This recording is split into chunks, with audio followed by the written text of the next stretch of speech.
بسم اللہ الرحمن الرحیم رب یسر ولا تعسر واتمم بالخیر۔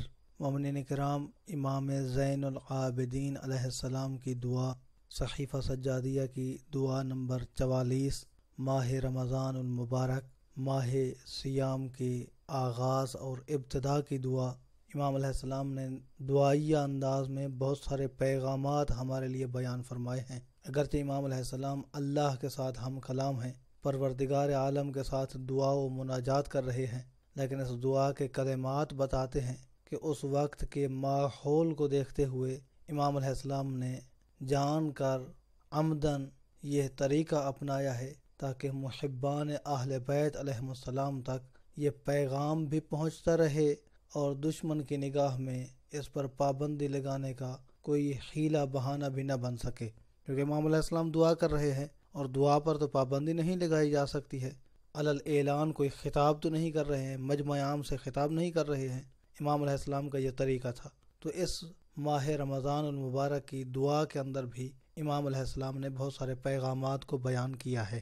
آج جس پیراگراف کو ہم پڑھنے جا رہے ہیں، امام علیہ السلام فرماتے ہیں، بار الہ ہمیں وہ اعمال انجام دینے کی توفیق عطا فرما کہ جن اعمال صالحہ کی وجہ سے ہمارے گناہ پاک ہو جائیں، وَأَن نَتَقَرَّبَ إِلَيْكَ فِيهِ مِنَ الْأَعْمَالِ الزَّاكِيَةِ بِمَا تُطَهِّرُنَا مِنَ الذُّنُوبِ۔ بار الہ اپنے قریب کر ہمیں ان اعمال کے ذریعے سے کہ جو اعمال طاہر اعمال ہیں، جو اعمال انسان کی نام اعمال کو بڑھاتے ہیں۔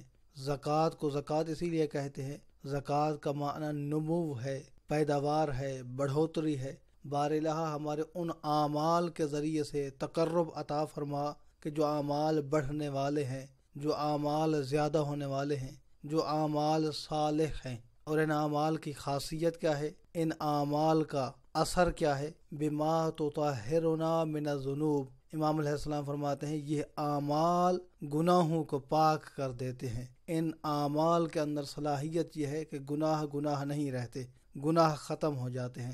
بار الہ ہمیں وہ اعمال عطا فرما اور ان اعمال کے ذریعے سے ہمیں تقرب عطا فرما تاکہ گناہوں سے بھی چھٹکارا ملے اور ہمارے نامہ اعمال میں نیک اعمال بھی بڑھتے چلے جائیں۔ وَتَعْصِمُنَا فِيهِ مِمَّا نَسْتَأْنِفُ مِنَ الْعُيُوبِ۔ بار الہ اس مبارک مہینے میں، رمضان المبارک جیسے عظیم اوقات میں ہمیں بچا دے، نئے آنے عیوب عیوب سے ہمیں بچا دے۔ امام علیہ السلام نے گناہوں کو عیوب سے تعبیر کیا ہے، اور یقیناً عیب ہے انسان کے لیے کہ انسان نماز نہ پڑھتا ہو، بندہ ہو مومن لیکن روزہ نہ رکھتا ہو، یہ انسان کے لیے عیب ہے۔ اللہ کو ماننے والا ہو، اللہ کے رسول کو ماننے والا ہو، حضرت علی علیہ السلام کو ماننے والا ہو، اہل بیت علیہ السلام کو ماننے والا ہو، پھر بھی اس کے اندر گناہ پائے جاتے ہوں، وہ شراب پیتا ہو، وہ جوئے کی محفلوں میں جاتا ہو، وہ مختلف قسم کے غلط قسم کے ڈانس دیکھتا ہو، گانے بجانے کی محفلیں منعقد کرتا ہو، ان میں شرکت کرتا ہو، ان کی حوصلہ افزائی کرتا ہو، تو یقیناً یہ عیب ہیں۔ امام علیہ السلام فرماتے ہیں اس مبارک مہینے میں بار الہ تو ہمیں ان نئے عیوب سے پاک فرما، ہمیں محفوظ فرمائے نئے عیوب سے۔ حتی لا یورد علیک احد من ملائکتک الا دون ما نورد من ابواب الطاعت لک۔ امام علیہ السلام کی دعا کے اندر یہ بڑا ہی خوبصورت جملہ ہے۔ امام علیہ السلام فرماتے ہیں جب قیامت کے دن ہم پیش ہوں گے، ہمارے نامہ اعمال بار الہ تیرے ملائکہ کے ہاتھ میں ہوں گے، فرشتوں کے ہاتھ میں ہوں گے، ہم نہیں چاہتے ہیں کہ فرشتے ہمارا وہ نامہ اعمال لے کر آئیں کہ جس میں گناہ ہی گناہ بھرے ہوں۔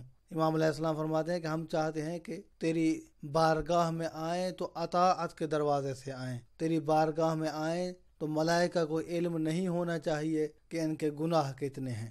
والقربت الیک، اور ہم تیری قربت چاہتے ہیں، ہم تیرے قریب ہونا چاہتے ہیں۔ اللہ تبارک و تعالیٰ کی ذات یقیناً منزہ ہے، اللہ تبارک و تعالیٰ کا جسم نہیں ہے، کیونکہ جس کا جسم ہو وہ جسم کا محتاج ہوتا ہے، اور اللہ کی ذات محتاج نہیں ہے۔ اللہ کی ذات غنی و بے نیاز ہے، اسے جسم کی ضرورت نہیں ہے۔ تو اللہ کے قریب ہونے کا مطلب یہ ہوتا ہے کہ اللہ تبارک و تعالیٰ کی اطاعت کرنا، اللہ تبارک و تعالیٰ کی رضا کو پانا، اللہ تبارک و تعالیٰ کی رضا کے قریب ہو جانا، یہی اللہ تبارک و تعالیٰ کے قریب ہونا ہے۔ دعا ہے کہ اللہ کی ذات ہمیں اس مبارک مہینے سے صحیح معنی میں استفادہ کرنے کی توفیق عطا فرمائے۔ اپنی دعاؤں میں یاد رکھیے گا، اپنا بہت سارا خیال رکھیے گا۔ محمد نقی جسکانی کو حوزہ علمیہ نجف اشرف سے شیعہ پوائنٹ سے اجازت دیجیے۔ والسلام علیکم ورحمۃ اللہ وبرکاتہ۔